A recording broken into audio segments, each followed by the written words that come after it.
கன்னியாகுமரி மாவட்டம் ஈத்தாமொழி சிவா மருத்துவமனையில் இலவச மருத்துவ ஆலோசனை பிரிவு 28ஆம் தேதி முதல் தொடங்கப்பட உள்ளது. இதுகுறித்து குமரி மாவட்டம் ஈத்தாமொழி சிவா மருத்துவமனை தலைவர் டாக்டர் சிவக்குமார் நிருபர்களிடம் கூறுகையில், ஈத்தாமொழியில் சிவா மருத்துவமனை தொடங்கப்பட்டு 15 ஆண்டுகளை கடந்துவிட்டோம். இந்த மருத்துவமனையை இங்கு தொடங்கும் போது நகர்ப்புறத்தில் இல்லாமல் ஏன் கிராமப்புறங்களில் மருத்துவமனையை தொடங்குகிறீர்கள் என்று கேட்டனர்.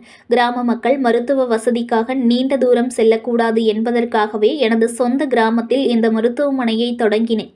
இப்போது தென் மாவட்ட அளவில் முக்கிய மருத்துவமனையாக எங்கள் மருத்துவமனை மாறியுள்ளது. என்னுடைய நீண்ட கால ஆசை ஏழை மக்களுக்கு இலவச மருத்துவ சேவை செய்ய வேண்டும் என்பதாகும்.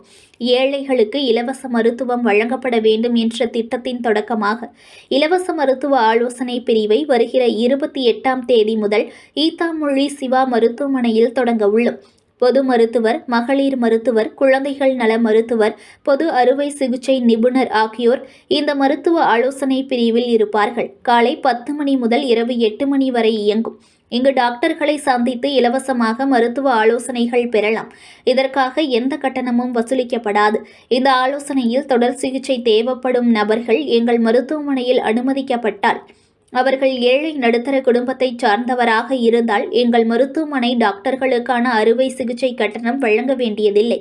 மருத்துவ மாத்திரைகள், அறை வாடகை உள்ளிட்டவற்றிற்கு மட்டும் கட்டணம் வழங்கினால் போதும். இலவச மருத்துவ ஆலோசனை பிரிவு தொடர்ந்து இயங்கும். இதற்கான தொடக்க நிகழ்ச்சியில் முன்னாள் டிஜிபி சைலேந்திர பாபு கலந்து கொள்கிறார்.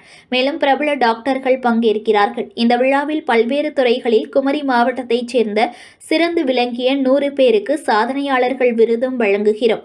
மேலும் உணவு குழாய் செயல்பாடு உள்ளிட்டவற்றை கண்டறிவதற்கான புதிய சிகிச்சை பிரிவும் தொடங்கப்பட உள்ளது. இதேபோல் எல்லா சிகிச்சைக்கும் தேவைப்படும் லேசர் சிகிச்சை பிரிவும் தொடங்கப்பட உள்ளது என அவர் கூறினார்.